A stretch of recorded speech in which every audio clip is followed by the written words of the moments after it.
एक गरीब और आशिकी कहानी। एक समय की बात है, एक गांव में एक बहुत ही गरीब आदमी रहता था।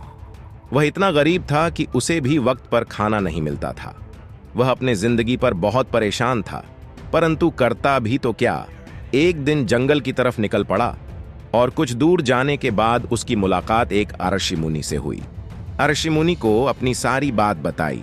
तब अरशी मुनि ने बोला, तुम यहां से पूरब दिशा में चले जाओ, वहां पर काफी जमीन है, उसमें तुम खेती करो, तुम्हें उससे कुछ प्रॉफिट होगा। उसके कहने के मुताबिक राम वहां से चला गया।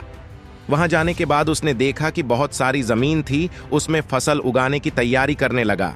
सारे फसल रोपने के बाद वह वहां पर एक अपना छोटा सा घर बना लिया।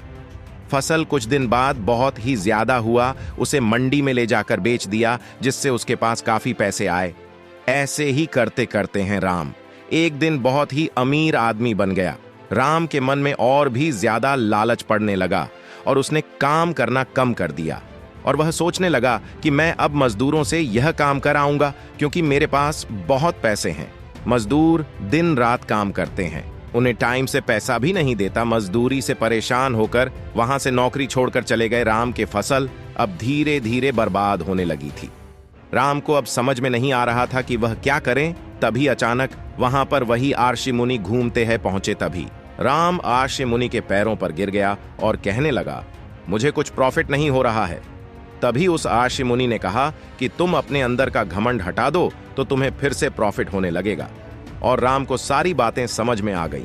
उसने फिर से काम करना शुरू कर दिया, जिससे उसे फिर से प्रॉफिट होना स्टार्ट हो गया। तो इसीलिए कहते हैं दोस्तों, कभी हमें आलस नहीं करना चाहिए, हमें डटकर मेहनत करना चाहिए, तभी हमें सफलता मिलेगी। अन्यथा हम बिस्तर पर सोकर यह सोचें कि हम करोड़पति बन जाएं तो कभी नहीं बन सकते हैं। आशा करता हूं यह पोस्ट आपको बहुत अच्छा लगा होगा।